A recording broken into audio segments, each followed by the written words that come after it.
Talking of One's Ailments by J.R. Miller. Some people seem to enjoy being miserable.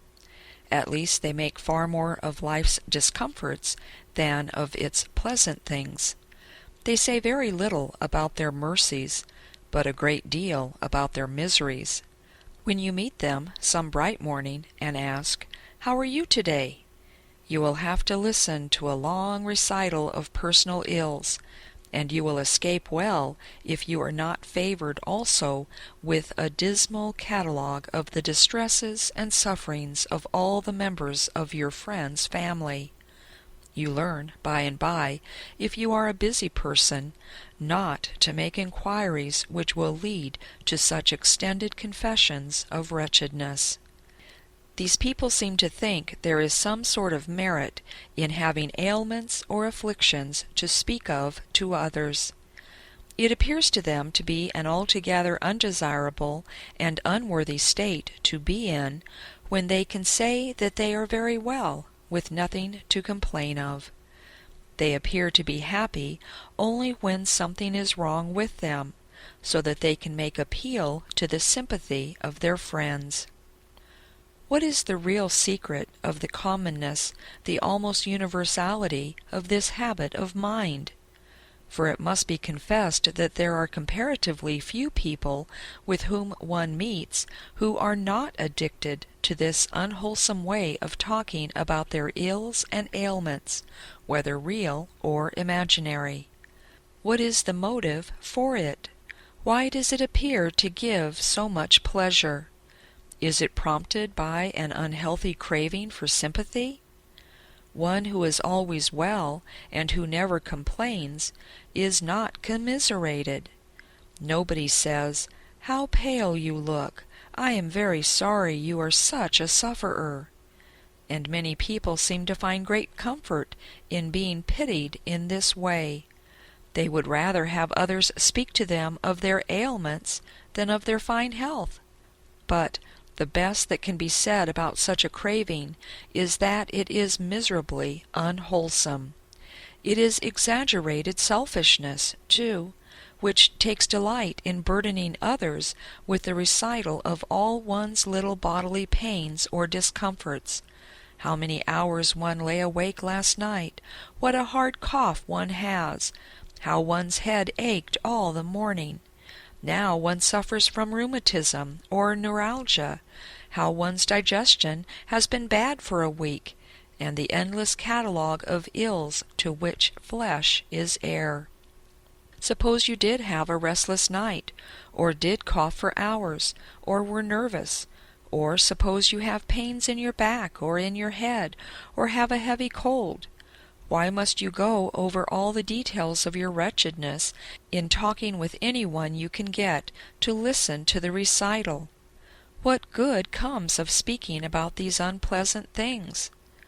The fact is that people do not like to hear such unwholesome complaining unless they are given to the same morbid habit themselves, and can get you to listen sympathetically to their story, which they will probably try to make more morbid than yours. There really is no virtue in being miserable. It is far better to be well and strong. Then, even if one has actual infirmities, aches, or disorders of any kind, one has no right to display them before others. One would far better endure the discomfort silently, and to be sweet, brave, and cheerful in the presence of one's friends and neighbors. It is immeasurably better to talk about the 10,000 comforts, blessings, and pleasures of one's life than about the few pains and miseries. It is better for one's self, for we are building character out of our habits, and we would better build into our life the gold and silver and precious stones of good cheer than the wood, hay, and stubble of miserable morbidity. It is better, too, for the world, for it has real troubles enough of its own, and needs far more our songs than our sorrows. A writer gives this incident, which is in the line of what has been written.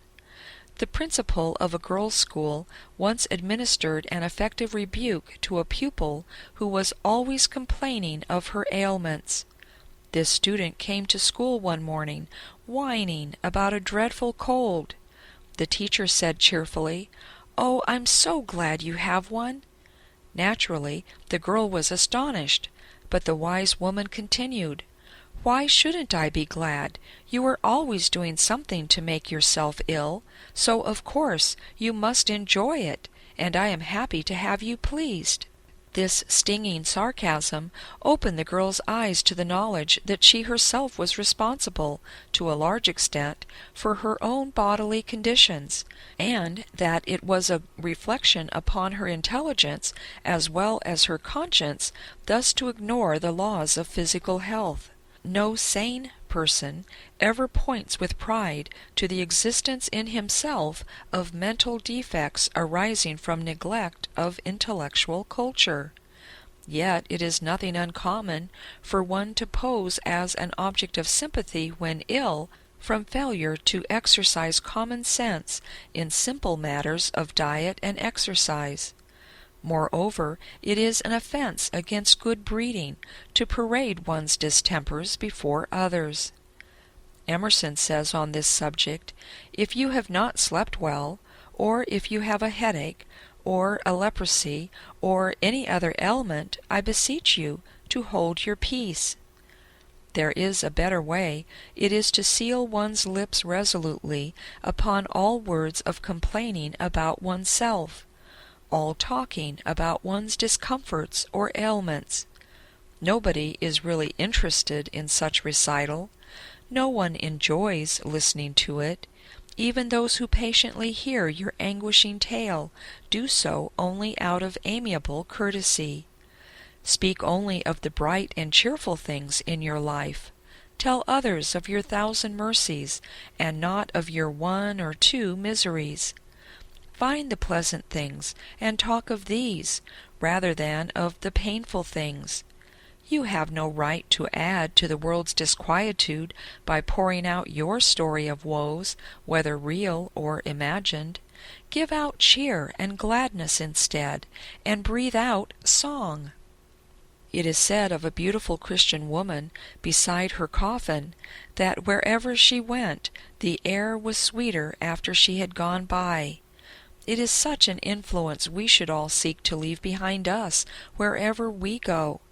To do this, we must train ourselves to deny our own selfishness, to repress our discontents, to bear in silence the trials and sufferings of our life, to endure in sweet patience the things that are disagreeable and unpleasant, and to give out to others and to the world only sweetness and light, however keen our own pain or heavy our burden. This concludes Talking of One's Ailments by J.R. Miller.